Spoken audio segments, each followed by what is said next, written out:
Fridays, this instructor's choice gives me an opportunity to work on things that aren't in the curriculum. We can use that for drills or we can use that for concepts. Today we're going to use it for concepts.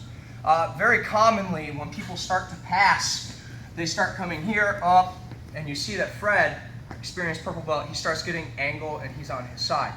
So the space right here isn't a lot of space. You can see that it's jammed up. Now it's not touching, we're going to go over that in a minute, but the space is small. It's actually smaller than the width of my hips. So we see a lot of people get out to the side and then they want to flatten the person out, but they keep getting stuck by this knee. You see what I'm talking about, right? So my hips are wide, but I want you to start dominating that space by turning the hips. So while they're wide, there's not enough space. The space here is wide enough for my hip to come in. So instead of trying to dominate this way, I want you to get just that outside hip past the knee. When we get the outside hip just past the knee, we're going to use that to turn our body. You see now that I've got his body turned, I'm going to take my inside knee and catch at the legs right here. Very important. Remember how we talked about the space between the thigh and the calf is very important for passing guard. The next couple weeks we're going to be focusing on that. Tonight is one of the first times that we're going to work on that. So I do want you to start to pass. The person on bottom gets a little bit of angle. The outside hip comes just past the knee. You're going to put tension on it, use the knee to roll and back. Are my hips on the floor, Evan? No. Absolutely not. My outside knee comes in between the legs, nice and tight. Let's look at it again from a different angle. So I started to pass, he's keeping his knee in. That's a problem, it's off the floor. I let my my hip come just past it, turn, outside knee, and sitting. Make sense? Do you use your hands at all? No. Okay, if that frees our hands up to set grips, right, base. If he starts challenging my base, I can come out here, all in one motion. Make sense? Mm-hmm. Let's drill. So we're in this position, and you can see his knees are towards the ceiling. What I'm seeing is that you guys are passing with a lot of space. When you turn out to the side, this knee hits the floor. If this knee hits the floor, we've got to do something different. There won't be any space to cut my hip around the outside of the knee. The floor blocks. So what that's telling you is almost like a leg drag position. I'm going to be heavy on the shin. Can you put your shin on the floor? No, can't. You see what I'm talking about, right? Now from here, I'm going to continue putting weight on it until I can get my hip to turn. But his hip can't be on, or his knee can't be on the floor, or there's not going to be any space. In the event that you're too bound up here and you need to make a little bit of space so you can get your hip by, you can do it just the way that I did, by putting pressure and allowing to feel this heel coming back into you.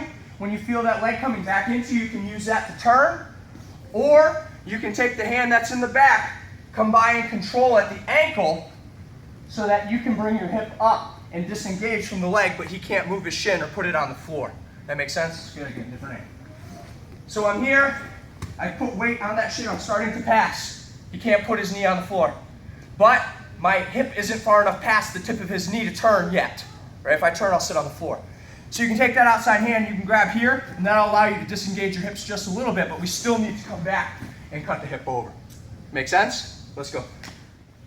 Yep. So 2 high percentage finishes. From here, whether we had our leg drag, we put that weight on, you control or you don't control, it doesn't matter.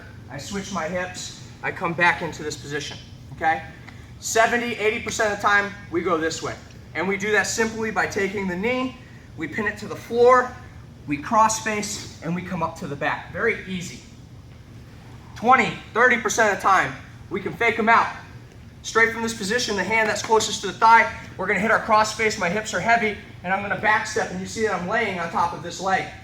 From here, it's very uncomfortable for him, but it'll be easy for you to cut the corner and be on their offside. Again. Pressure, right, from here, nice and tight. I walk my hips over top. Cross face, back step into a good side control position. 2, control, knees off the floor, hips here, pinning, cross face, out to the back. Way higher percentage this way. If they expect that, sometimes they can turtle and give you problems, okay? This way is always safe. If it goes bad, it doesn't go really bad. Make sense? Let's go. All right, so why would we cross face and back step off the not safe way, right? Well, it looks really cool. right? Which is nice. But as I was saying to friends, some of the other guys, as you get in the higher levels, the only way that you can really get ahead is by faking someone out, making you think you're going one way and going the other. I've also tricked you into a drill, okay? So again, nice and heavy, I started turning my hips, I come back, I come over. So if I'm here, I cross face, I back step off, watch what my hips do, okay? So I cross face, I back step off, then I'm gonna push this back flat, I'm gonna use my top knee to come over top.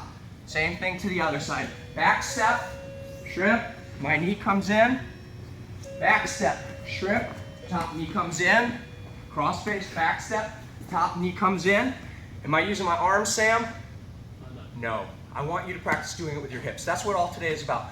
Turning their knees away from you, using your legs. It'll free your hands up to do other things. Make sense? Let's go. You know, don't be afraid to move around so you can see. This is a difficult thing to show you because my body is in the way. The space is crunched up. So we talked about there being a little bit of space here, not a ton. There will be times when you start to pass and we learn early on that we want to connect our knee and our elbow. Now there's no space. Does that make sense? No space is bad. So what I need to do is make sure that I get a cross space. This arm is going to have to be threaded. So when I bring this through, that's good. All of the other things that we were doing can all be the same. I'm nice and heavy on it, but I need to thread for the cross space. Now there are two ways that we can make space. One, if you're not comfortable surfing people, taking that bicep and putting it on the foot, when I come here and I pull this down, it'll start pulling the leg away from the arm. Not a lot of space, but a little bit of space. The second way is that I'm going to come up and I'm going to dominate the arm. So we talk very frequently about being strong in one plane or the other. So here he's nice and tight, and this is the plane he's strong in. Tighten up, don't let me pull this. If I try to separate this, it's very easy for him to either make up for it by crunching, right, or really tightening up his core and everything in here. So if he's strong in this plane, that means he's weak in this plane here. So when I thread my arm through, I'm going to want to sit my hips lightly on the forearm. When I sit the hips on the forearm, I'm going to take a 4-finger grip on the outside of the knee, and I'm going to twist him away. So where he's strong here, he will be weak this way. That's the way that I want to take him. Does that make sense? Now there's tons of space in there, and look, his knee is oriented the exact way that we want for that same drill that we've been doing. So when I come around the corner, I'm going to get nice and tight. I'm turning so you guys can see. If you want to come up and control on the ankle, that's fine. I'm going to turn and sit right here on top of the forearm. Now my hand will come to the inside of the knee, and I'm going to start to lift it up. In that transition of lifting up, that's when I'm going to suck my hips in and just turn right back over. That makes sense? So recognize that they're strong in this plane, and that pulling here isn't going to do it. Sitting on it isn't going to do it. We need to turn those pieces apart, and there's that space that we need, okay? So I'm here nice and heavy. The arm comes through. If you want to control here, that's okay, while we lay on that arm. You don't even have to have all of your weight on it. Just be heavy on it so you can't move it when we turn that leg up. When we turn that leg up, our hips come in, and we sit over on top. Make sense? One more time. Do you want to see this? Nice and tight. If he's all the way down, manipulate the ankle. Get his back on the floor, not the side of the hip. Thread to the inside, heavy on that arm. Controlling. Here, I lift up, I scoop my hips in, back on the legs. Make sense? Let's go, ladies and gentlemen. It's really part of the drill, but it's understanding why we're doing things.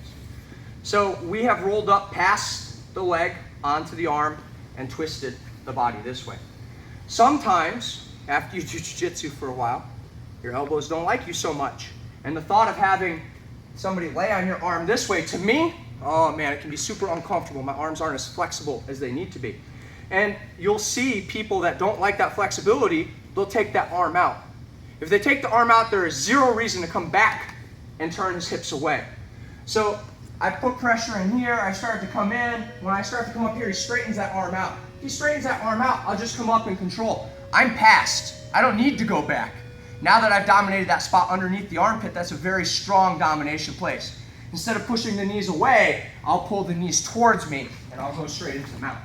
If you want to make it super flashy and be awesome, you can pull the knees towards you and cut the corner to the other side. But there's no reason to go back towards the legs if they give you the space underneath the armpit. Does that make sense? So the people that are on bottom, try to keep your arm in. If it hurts, keep a little bit of active pressure out on it. But the person on top, you should be turning that hip into the arm and dominating it. Why are we dominating the upper body? So you can't bridge and move. I mean, you control that plane. Control that plane. If I know that they're tight here and I want to split them apart, I need something to dominate the upper body. And that's what my hip up here is doing. Whether I push the leg away or I'm pulling knees forward, my upper body and hip is being tight and dominating and crushing the upper body so that I can manipulate the hips in the opposite direction as the upper body. Very important concept. Make sense? All right, ladies and gentlemen, you got about 4 minutes. Let's get the last drill in, last reps in.